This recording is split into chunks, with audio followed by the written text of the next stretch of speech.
You're listening to Shooting Hoops with your hosts, Dia Miller and Adam Drexler.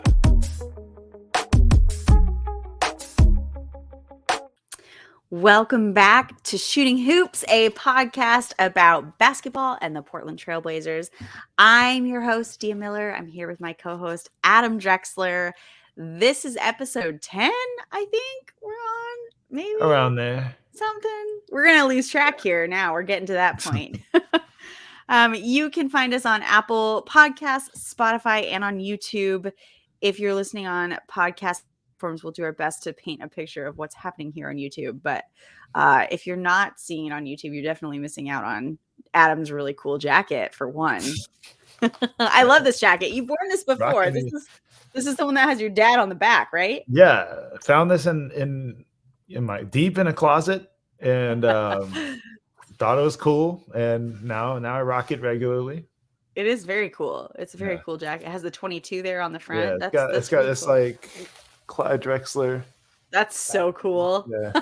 That's awesome. Pretty neat. So Adam, how are you? How have you been? We were off a week and here we are. Yeah, it's been an eventful week. I actually made the trip out to Portland. I was there for the week. So got to visit my hometown and see all my friends and family, and it was great. It was great to be back in Rip City. I saw your PDX carpet photo. Oh yeah. Still got to get that. You know, it's still a recognizable carpet, but it's not the same carpet that we all know and love. So it isn't the same. Hopefully the city can help us out here. I saw that they're going to be replacing it. Like they're getting the original carpet back. They have Post-its all over the airport. Like, we're working on it. We know. Sorry. They're on it. I trust them to handle it. I but feel enough like about me. How are you?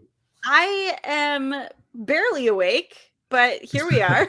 It's I'm good. I'm good. Just, kicking, alive and kicking. Yeah. Can't ask for more, Yeah, I mean, it's a good thing. So we are coming off of the Memphis game. I actually have not even watched the game yet because I had my kids tonight and other things going on, but we won, which is very, very, very good news. And we are currently 11th in the West, so we jumped up a spot, 25-26 record. So we are, why did that not work? There we go. You can, if you're watching on YouTube, you can see the standings currently, the teams in front of us. Look, we're in 11th. Obviously, that's not an ideal spot. But if you look at the standings, we're only a few games back from being, I mean, if you look up at 6th is the Suns, and they're at 27-25. So we're only a couple games out of being not even in the play-in, in the playoffs. Yeah, I mean, we're one game away from being one spot away from being in the play-in. But I mean, let's not gloss over the fact that we beat one of the top teams in the West by 10 points, and without Nurk for most of the game. Yeah, without somebody else got hurt too. Who else got hurt? Didn't somebody else get hurt? Who else got hurt? Did I just make that up in my mind right now? I thought I saw somebody else. Oh, Jerami got hurt as well. No, he played. But then didn't he get hurt during the game? I think so. I think he might have. This is what happens when we haven't watched the game yet. So I watched. I just watched and I noticed him just getting buckets as per usual. So I didn't notice. Oh, okay. Well, then ignore what I said. I know he finished with 18. Okay. So no, never mind. Anyway, but without Nurk. Yeah. And I mean, there's something about the Grizzlies this year where they've got this bravado now. They've said that we're good in the West, or Ja Morant tweeted out that we're good in the West. And ever since then, it seems like every team has just been, taking a game against the Grizzlies, because now teams are actually like amped up to beat the Grizzlies. It's no longer just a normal regular season game and say they've been talking smack Right. and we need to beat them. Right. So I'm glad to see the Blazers stepped up. So I actually, you know this, but maybe not everybody listening. One of the things that I do, one of my jobs, I guess, is I photograph NBA on TNT, or not TNT, NBA Today on ESPN. My brain, I'm telling you, when I say I haven't slept, it is affecting my brain tonight. NBA Today on ESPN. I'm in the studio once a week at least, shooting that show, hosted by Malika Andrews, Chineo Gumike. They've got, a panel of people now that are on that show. But Malika, I believe it was Malika who interviewed Ja when he made that comment about how, she asked who he was, worried about. And he basically said nobody. And I think now he is took that personally. Before we get into it, I want to say, like, how cool is that? Let's give you your flowers for, like, that's really cool. You get to be, everyone watches that. I watch it. And like the fact that you're there on set, taking pictures, seeing it live, it is an amazing thing. And that's so cool that you do that. Thanks. Yeah, when we started this podcast, this was one of the things that I thought was cool, was kind of getting to have the insight that we have. Like, you and I both are in kind of unique positions to be able to share some kind of like different views. And this is one of the things that, that I'm doing now. And it is really cool. I get to see, different players come in and do these interviews. Obviously Malika and Chene are pretty well known, but they've got, Richard Jefferson is on the show. Kendrick Perkins is on the show. Now they've got Tristan Thompson on the show now. So several NBA guys that are now retired who are giving their input. And it's really interesting for me as obviously a fan to, see kind of how the show works. It's a live show. My biggest fear is that I'm accidentally going to step in front of a camera that they're using and end up on the air. But it's really interesting to kind of hear them talk, because when the cameras aren't rolling, when they're in between breaks and things, they're talking about their opinions and stuff. And I get some really interesting insight to a whole different side of the game. I feel like I've definitely learned some things being there. But yeah, it is. It's pretty cool to kind of get to be in there and seeing what goes on behind the scenes. So kind of fun. So back to the team, we're in this kind of weird place where we are, the West is competitive. We know that, but the team is kind of in this stagnant. We've been in this spot, around 12th, 11th, 10th, that spot. We haven't really leaped up, but we also haven't just totally lost control either. So we're in kind of this weird spot of like, where are we at? What's going on? This team should be good. We should be at the worst, in my opinion, a play-in team. So talk to me a little bit about this, Adam. What do you think? What do you think about where we're at? It's tough. I can't say that it's a bad place to be in. I mean, of course, if you look at the standings, it's, okay, 11th. That's not flattering, but when you talk about the West and how competitive and how close it's been, as opposed to the East, where they're clear-cut, favorites, they're clear-cut teams that are going to probably make it out of the East. The West, it's unclear. One day it's the Grizzlies, the next day it's the Nuggets, the next day, the Clippers, are back in the race. They're the fourth, and the Kings are weirdly in third. So. I'm sorry, Kings fans. I don't dislike the Sacramento Kings. I'm just as shocked as the rest of the world. Yeah, it's shocking. No one saw that coming. But congrats for being magical there. If you're a Kings fan, like, congratulations. This is your time. We're jealous. But and then you got teams like the Timberwolves, who are kind of in a similar situation as the Blazers. Like, they have a talented roster and they're just still trying to figure it out. So it reminds me the Warriors. It reminds me, have you ever seen it? Those, like, I see these at baseball games. Maybe they do them at other games, but where they'll put like on the screen like little baseball hats that are like racing, and they're like doing this, and you think one is going to pull ahead, and then this one pulls ahead, and then this one over here like pulls way ahead. That's what I think of right now when I think about the teams in the West. It's like you have all these little teams just racing, and one will pull ahead, and then another one will pull ahead, and you just really never know. Yeah, it's anybody's game. Another one that I didn't bring up was the Pelicans. They were sitting way up there in the standings, and now they're down there at they're 10th. with us, hanging out.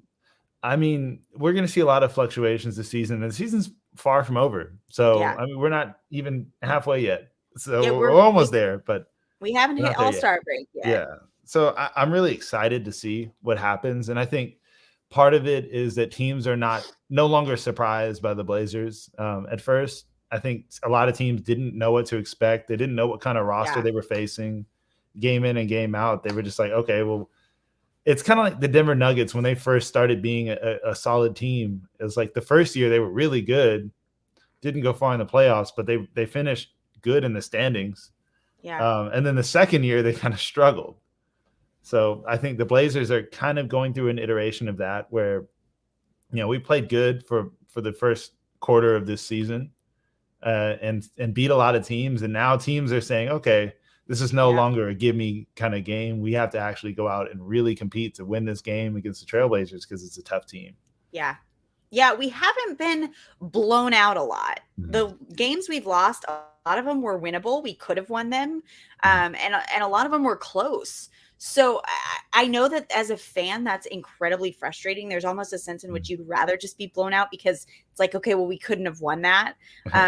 But it's also encouraging. Like, we can win these games. So, man, okay, we have to talk about Damian Lillard. Oh, Damian Lillard. Okay, let's just do this. We got to put this up here. Damian Lillard, this tweet comes from Slam magazine, Slam Online. It says, take a bow, Dame. Damian Lillard nods the most efficient 60-point game in NBA history. He is now tied fourth all-time with James Harden and Michael Jordan for most 60-point games. He's tied with Michael Jordan for most 60-point games. There are only two people in front of Dame who have more 60-point games than Damian Lillard. There are only two people in NBA history who have more 60-point games than Damian Lillard. This tweet comes from NBA history. It says, tonight was the fourth 60-plus point game of Damian Lillard's career. Only 5 players in NBA history have 4 or more such games. Wilt Chamberlain, who has 32. 32! Let's just take a second hard to for beat that one. Yeah. In fact, Dame in his post-games interview after this game where he scored 60 points, he said something along the lines of, none of us are ever catching Wilt.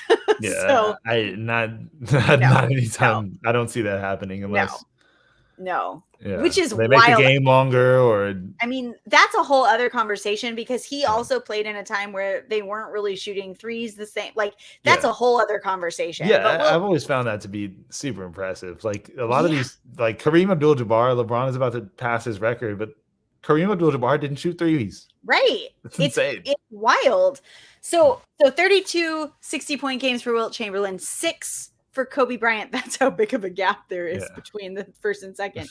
And then both James Harden and Michael Jordan also have 4 games. So I foresee this not being Dame's last 60-point game. He very well may pass Michael Jordan and James Harden. It's possible. With 60-point games here. He's on a team where he kind of can.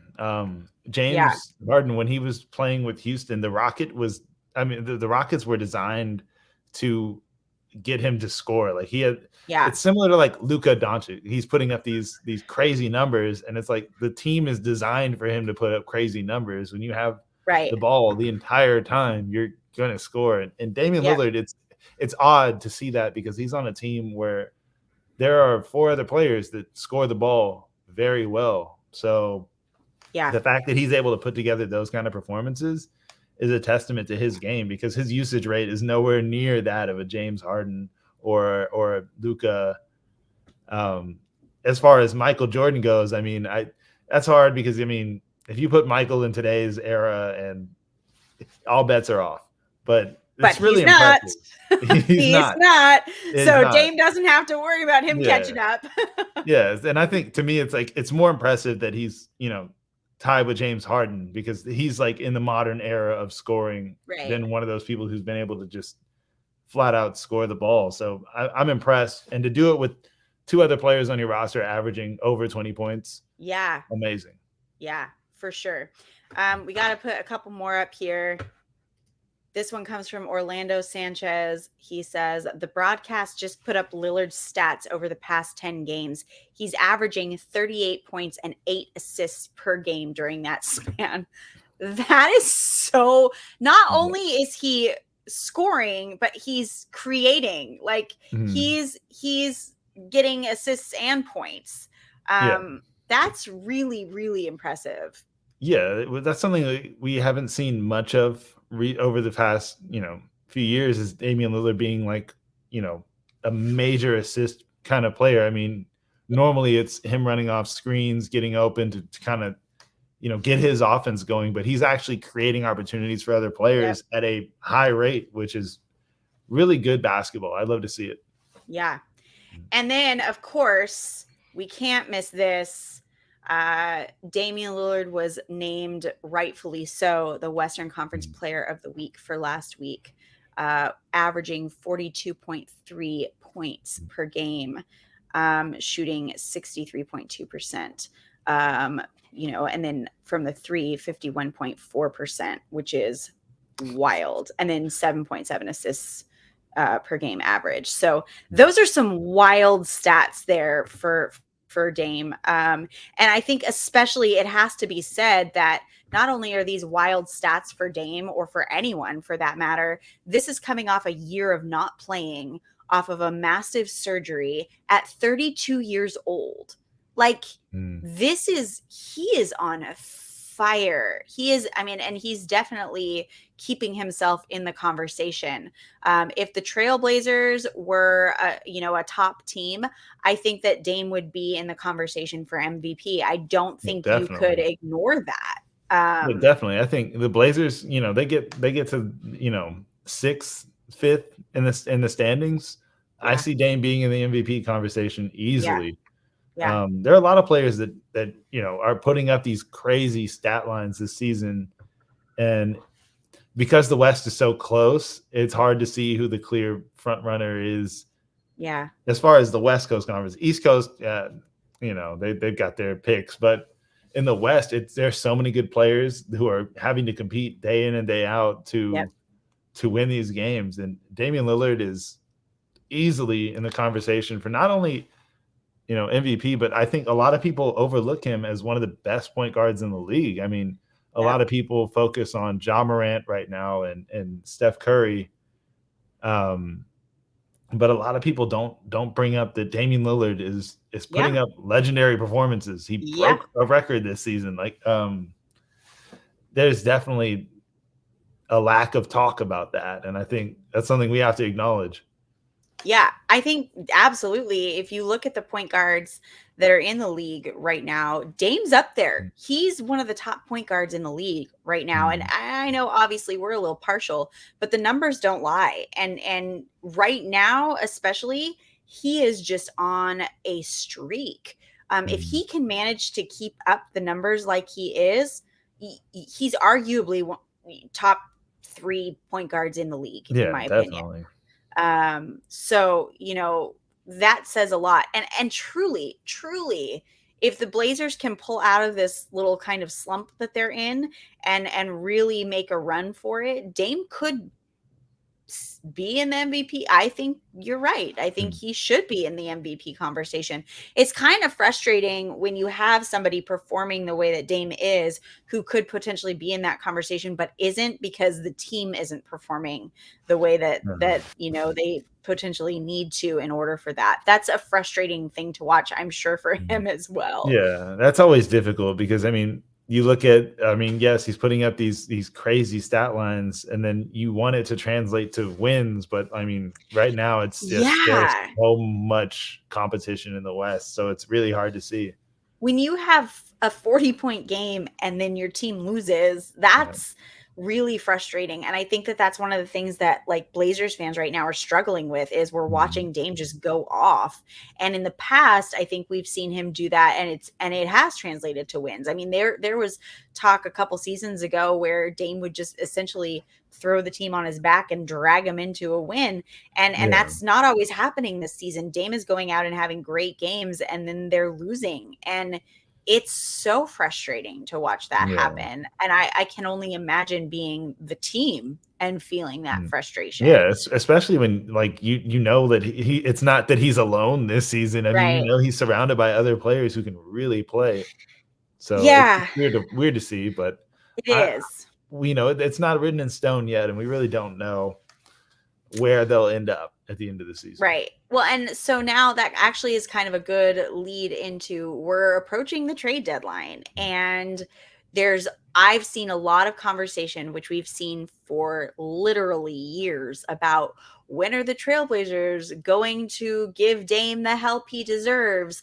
And it's such a weird conversation to see happening when you look at the roster the way that it is, because like there is help. And there are guys, like you said, you know, you're getting a 40-point game, but then you also have teammates that are getting 20 points. So it's there are people around him. The trade deadline is approaching, and I think we've talked a little bit about how, like, what do you even do if you're the Trailblazers? It's you know, I mean, I love the game of throwing out random names of like, oh, I want this guy, oh, I want this guy, but like it's not that simple, because you can want that guy all you want, but you have to have the ability to offer something that team is willing to trade for. You have to have the salary space to get them. Like there's so many moving parts to this. That being said, it has been reported that the Trailblazers are open to trading both Josh Hart and Jusuf Nurkic. I would argue that probably almost everybody on the team is a possibility. I think Dame is untouchable. I think outside of that, we have a front office willing to make moves if it's the right move and they feel like it fits. I would say that probably everybody is available short of Dame. So what do you think? What do we do here? What do you think is going to happen? It's madness right now. Yeah, it's a weird place because I'm not going to beat around the bush. Portland is a small market team. It's not going to get the coverage that it deserves, and very few media members are going to advocate for the Trailblazers, you know, getting a star or getting something good in a trade. That rarely happens for small market teams, and when it does, it's just kind of like a, you know, purely circumstance. And you know, we've seen things like, you know, Kawhi going to Toronto, right? You know, but in terms of the Trailblazers, what can they trade to get something better than what they have? I don't know if I see much out there. It's kind of looking bleak in terms of that. But one thing the Blazers can do is keep players. And I know one of the players that they're trying to keep is Jerami Grant, and they just offered him an extension, which he has not agreed to. So I think kind of finding players that can help Dame out over the course of time while also building up the roster is going to be the solution. Yeah, I think that Jerami is another one we have to talk about, because this is an interesting kind of unique situation where he's been offered the extension and he has not accepted it, but he also hasn't turned it down. I don't think you see that happen all that often. So, Adam, this is where you come in. Give me your insight as a player who maybe understands this a little bit better. What's the reasoning? Because I've seen a lot of people panicking. I've seen a lot of people freaking out that he's going to leave. He's going to go somewhere else. He wants more money from a better team, whatever else. I don't think that's the case, but tell me what you think.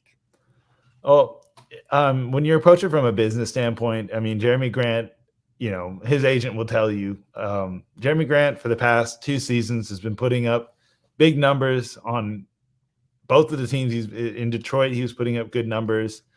With the Portland Trailblazers, he's putting up good numbers. So big numbers equals big contract. And Jerami Grant is hoping for a bigger contract, probably, is what most agents would hope for. I mean, you have a player that's averaging 20 plus points per game, and shooting the three ball that well in today's game, that means that, hey, we can shop around and select the highest bidder. And that's just, any agent, Yeah. in the game is going to want that. So I don't think it's something personal. I think Jerami Grant likes playing in Portland. Yeah. But he it's just said that. Yeah, He's in the midst of all of this, he Mm. did say that he's happy where he is. So, that doesn't necessarily mean he's leaving. Yeah, I don't think it means he's leaving at all. And I think it's just something that you have to do as a player is you have to shop around and see, because I mean, for all we know, he might land himself a major contract, and that's just part of the business. But you hope that he stays, and hopefully Portland can figure out a way to maneuver the roster around so that they can offer him the deal that he kind of wants and keep him around, because I think he pairs very well with Damian Lillard. I agree. I think any Portland fan would agree that we want to keep him around. He's been really, really good for us this year. So give me your prediction. Do you think we'll make a move by the trade deadline? Yes or no? Definitely. Yes. Yeah. I think somebody's going, possibly multiple people. I think right now the Trailblazers, they can't really trade away. They can't trade away Dame. They can't trade away Jerami Grant. Right. And not even Simons, I think. I mean, that'd be really tough to get something better than them. So, and I mean, Nurkic, I don't see them getting somebody better than him. I think Nurk might be. I think it's possible. I don't know what the move is there, but I definitely think it's possible that he could be moved. Yeah, it's definitely possible. It's just one thing I do notice is, okay, with Josh Hart, Gary Payton, and people like Justice Winslow and that, those kind of players that are fitting in, those role players, I think that is where I think the Blazers would probably move. I agree. Just because that's something where you have similar players that can play similar roles, and they're veterans. They're not players that no one wants. They're players that every team wants. So I think that's where you're going to get good value for trades if you trade them at all. Yeah. I'd love to see him stay, of course, though. And part of this is exactly what you're saying, but I'm going to add to that. You trade a player like Josh Hart, who I'm using because his name obviously was put out there to the media. You trade a player like Josh Hart, and you don't necessarily have to get Josh Hart back. You can use that for another, because we have guys who can play that role, who can play that position. If you trade Nurk, you need to get a center. You need to get somebody who can fill Nurk's role. And so that's a little trickier, because you're essentially trading one center for another center. And so then you have to find a team who feels like, you have to find a center that we think is going to fit our team better than Nurk. But we also have to find a team who's willing to give us that center for Nurk, who feels like Nurk is going to fit their team better. So it gets a little tricky with that. I guess you could somehow maybe do that with, I don't know. This is the part that I get caught up in. My brain struggles. But I think it would definitely be easier to move Josh Hart than it would to move Nurk. But we'll see. We'll see. I agree with you. If I'm betting that something happens. I don't think they're going to stay where they are. And even though I look at this team and I look at what's available and I think, I don't know what moves we're going to make here. Thankfully, that's not my job. And we have people who actually are very good at that, and hopefully, can figure something out and make it happen. Yeah. I think my biggest fear is that, the Blazers will decide, okay, you know what? I don't see us getting to the playoffs, or maybe we want to just, blow it up and start fresh. And then they end up trading a lot of good pieces away in the hopes that they can rebuild in the future. That's what I really don't want to see, because that's so hard to do with any franchise, and it typically doesn't work. So I hope that is not the case. Yeah, I agree. I don't want to see another year of tanking. I've heard some people Mm. say, well, at this point we should tank, try to, get early draft picks. There's some, Victor, whose name I cannot say correctly. I'm not even going to try. You all know who I'm talking about. Scoot Henderson, you've got a couple big names there that are available, that I know people want to go after. I get it. But like, I don't want another year of tanking. I really don't. And I think, I agree with you. I really hope that they don't decide to just blow up the team. And Mm. I don't think Dame is moving. I don't think there's any scenario in which he is gone.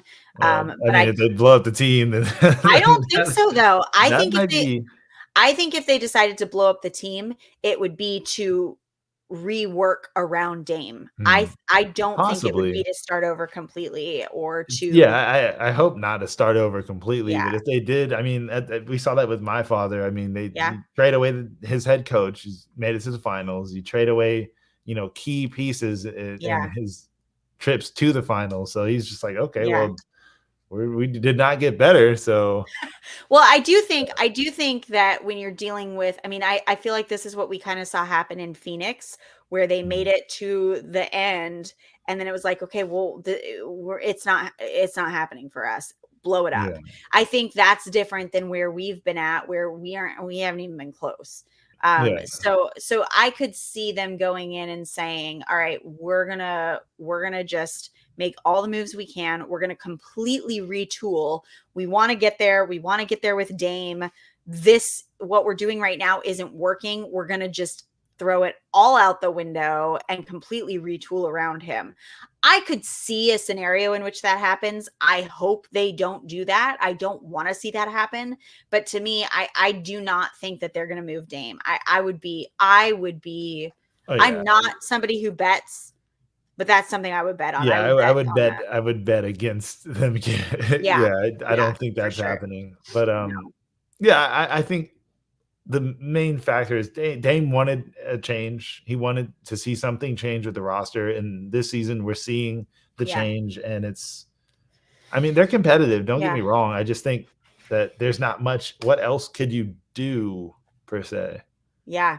I think it'll be interesting to see what direction they go. Mm. But I definitely think moves are going to Yeah. be made. There's always the classic strategy of doing nothing and waiting and seeing if all the other teams Get make worse. moves and get worse. Yeah. Yeah. I mean, it's possible. Yeah. And again, just because they want to make a trade or they want to make a deal doesn't mean it'll happen. Yeah. So I think they're definitely, looking for it, but there's no guarantee that it's going to happen. And one thing that I Yeah. actually appreciate about this front office, at least it seems like, is that they're not going to give away more than they should just because they want to make a move. We saw that with Jerami Grant. It was very well known that they were going after him, that they wanted him. They couldn't get him for the price they wanted him at, so they waited, and then they got him later for a pick. Yeah.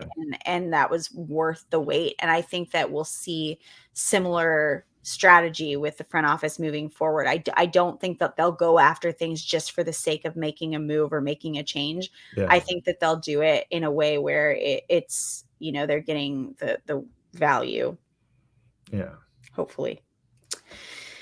Okay, so this one's kind of a personal one for me. I haven't been able to talk about this on the podcast because it was not out yet, but let's see, I guess now it's 2 months ago because we're technically in February, but in December, at the beginning of December, I flew up to Portland and I had the opportunity to photograph Anfernee Simons for the cover of Dime magazine.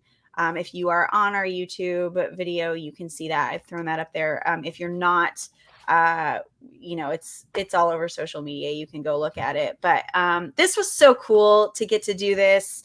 I obviously am a fan.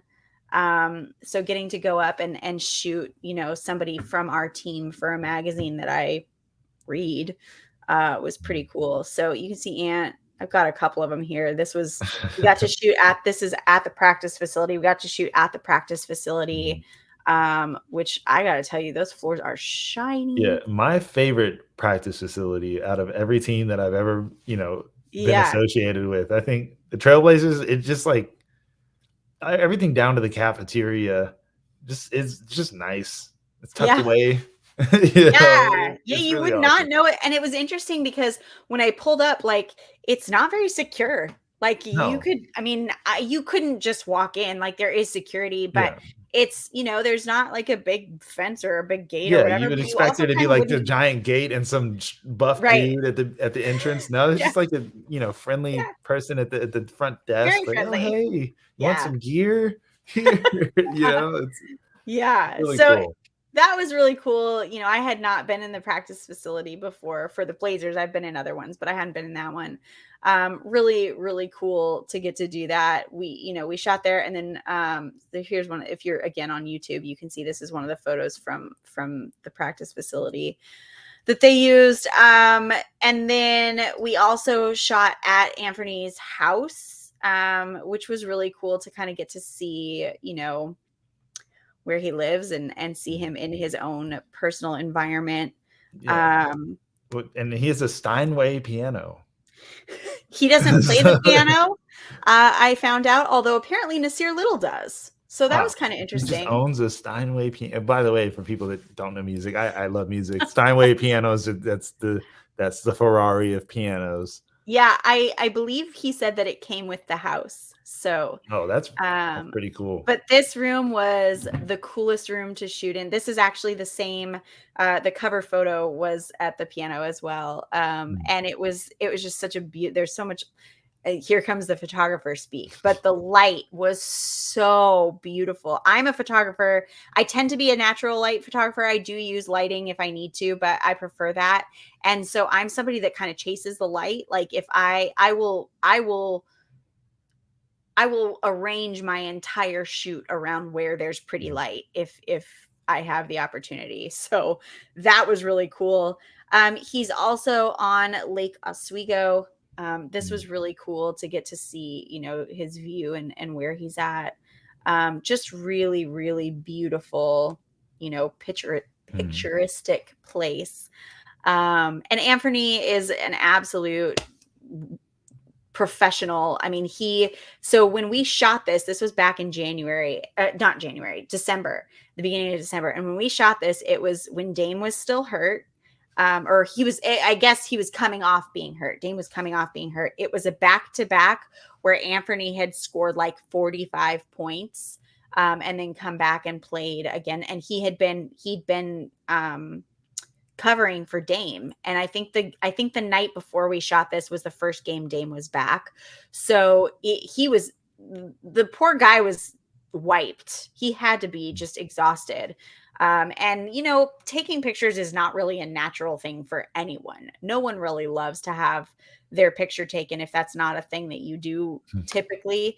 But he was so professional. He was so kind, just really welcoming, welcomed us into his home. And it was a really good time. We had a really good time, and it was a very cool experience. So I look forward to doing more of this kind of thing. And yeah, it was cool. It was really cool. It's unique. I don't you never hear about people that do that kind of stuff, and that's really cool that you do that, and you can kind of give everybody a perspective into what it's like being behind the scenes and having conversations with these people face to face.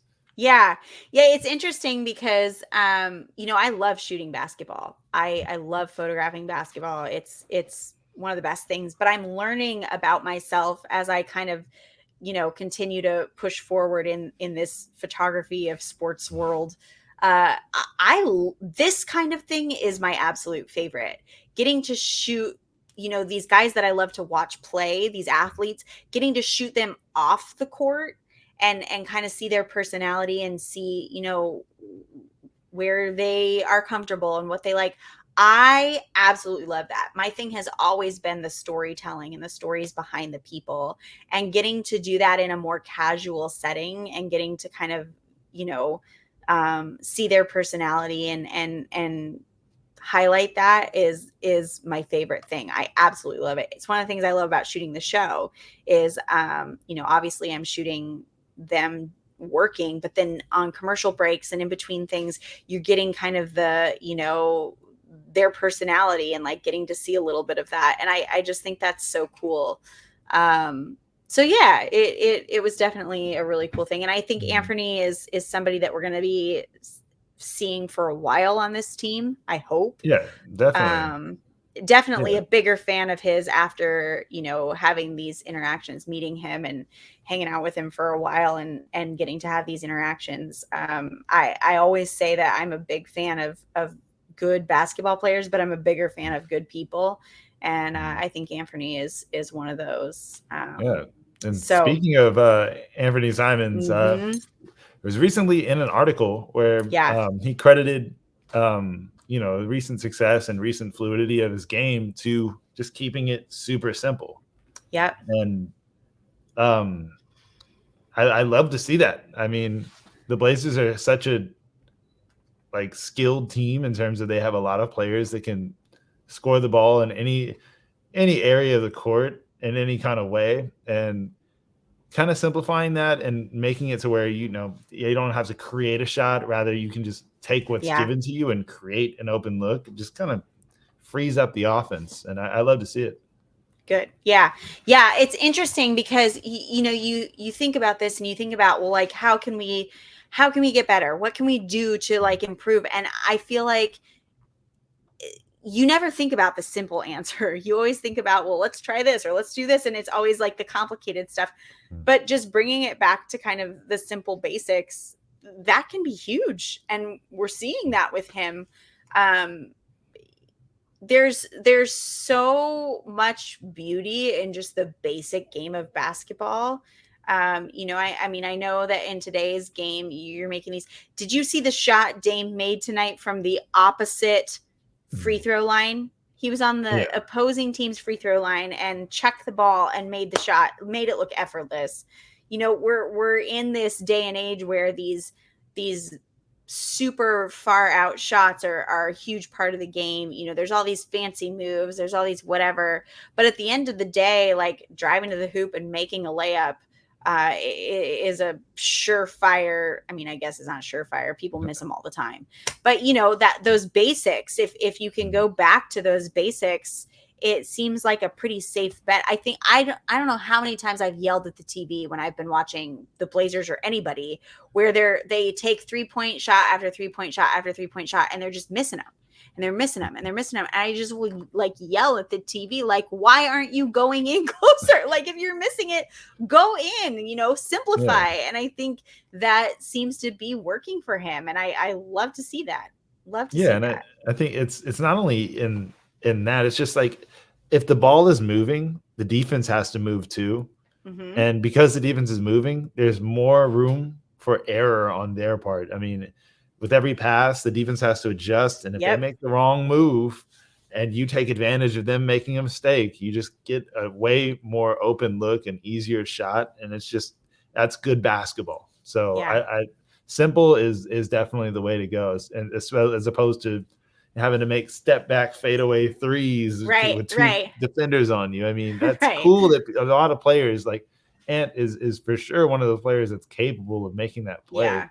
But I mean, 2 points is 2 points, 3 points is 3 points, no matter how you score it. Yeah. It's been really cool to watch the team this season because I feel like they're getting so much better at this stuff. They're getting so much better at the ball movement. They're getting so much better. Defense, we used to be the worst. I remember making jokes about how scoring 125 was and hoping it was enough was our defensive strategy, and so the team is getting so much better at those things. And I just keep going back to the fact that this is a team that can win. This is a team that has the skill, they have the talent, they have the ability. Frankly, they have the drive to do it. It's just doing it. Yeah. And I think I'm surprised with what the Blazers are doing. And I love how they're competing every game. They might get beat one game and then the next game they come right back out of the gates on fire. So I love to see the fight. Yeah, I think it's a solid team, and it's fun to watch for me. I do enjoy watching the Blazers games as opposed to, Yeah. there have been seasons where I'm like, okay, yeah, like we're a solid team, but it's just like I know Mhm. that it'd be very tough to get to the finals with that squad. Whereas this squad, I'm like, this is a fun team. Regardless of if they make it to the finals, it's fun basketball. Yeah.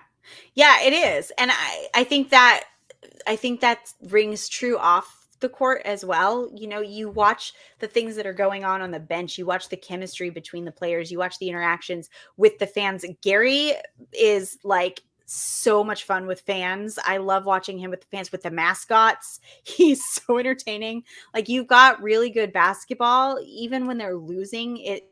Like you said, it's fun to watch. It's entertaining to watch. But they're also like the chemistry and the personalities of these guys. Like, this is a really fun team. It's a very likable team. If this team was winning all the time, like, it would be hard to not be a fan of this team. I get that it sucks to lose, so I understand we lose some people there, but you're right. It's a fun team. It really is. Yeah.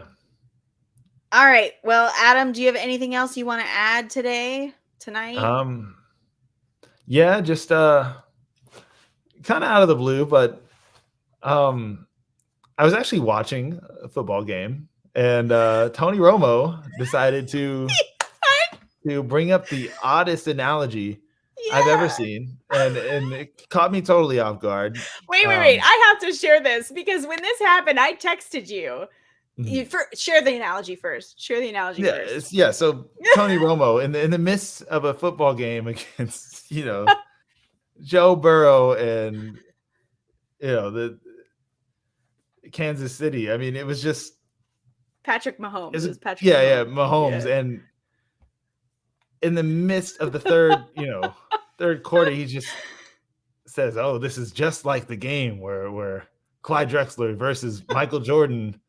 And he's trying to say that he felt he took it personally, like from The Last Dance, which I'm just like, what an odd thing to throw out in a football game in the third quarter. And I like Tony Romo, don't get me wrong, but I was like, that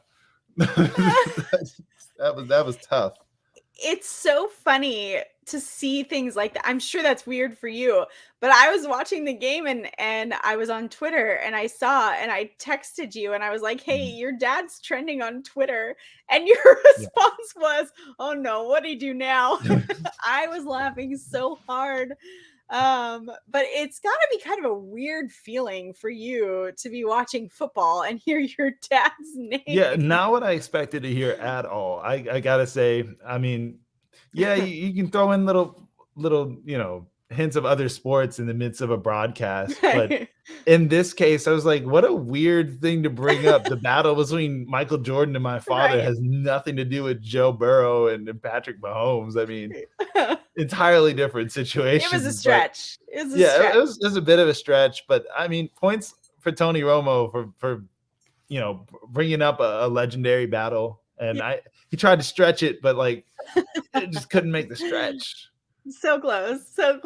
Yeah, It's close. such a wild thing. I can only imagine for you growing up with your dad and now, obviously hearing those things come up. I hear those things come up and it throws me when I hear it. So, but it was just such a funny, like, man, your dad really, really made himself a legend. He really did. The memes were outstanding. Were they? These people who were tweeting about it they were coming up with the best. I laughed for like a whole hour. I was just scrolling through and just dying laughing. It's hilarious. Man, I'll have to go back and look. It's so funny because I really got into Twitter when I started, doing this sports writing. And I will never go. It's my favorite social media now. Like, people are so funny and clever and creative, and like the things you can find. It's just, I love when things like that happen and people just chime in. It's so funny. It's so funny, man. It really is wild. It's, I think about those days of him playing and just what a name he made for himself and for the Blazers too. It's to end up on a football game years later. Yeah, commentated by Tony Romo. Right. So we love to see it. Tony Romo, by all means, if you ever by chance happen upon this podcast, don't stop. Keep doing what you're doing. Oh man. Well, Adam, this was a fun conversation. I always really enjoy these. We are on Twitter. You can find us if you're watching us on YouTube, you can see our handles below, but you can find me at Deandra Ann. You can find Adam at Drex Glides, and then the number 2. We are on Twitter. Obviously, make sure you're subscribed to our YouTube channel and our podcast feed so you don't miss out on the latest episodes. We're still kind of in the early stages, so our timing is a little off. Sometimes they release on Wednesdays, sometimes it's on Fridays, sometimes there's a week in between. So the best way to keep up is to just subscribe to our feed, subscribe to YouTube, wherever you watch it or listen to it, so that you don't miss the episodes. We really appreciate your support, as we're still kind of in the early stages and figuring out how to do this and what we're doing. We appreciate all the support that we're getting. It's been really fun to hear feedback, on Twitter. And I always try to respond to those when people respond to the podcast, but it's been really cool to hear the feedback and the comments from Blazers fans. It's fun to have those conversations and kind of interact with that. So yeah, Adam, anything else? Yeah. Thank you for tuning in. Yeah. Thanks for listening to Shooting Hoops. We'll be back hopefully next week with another episode.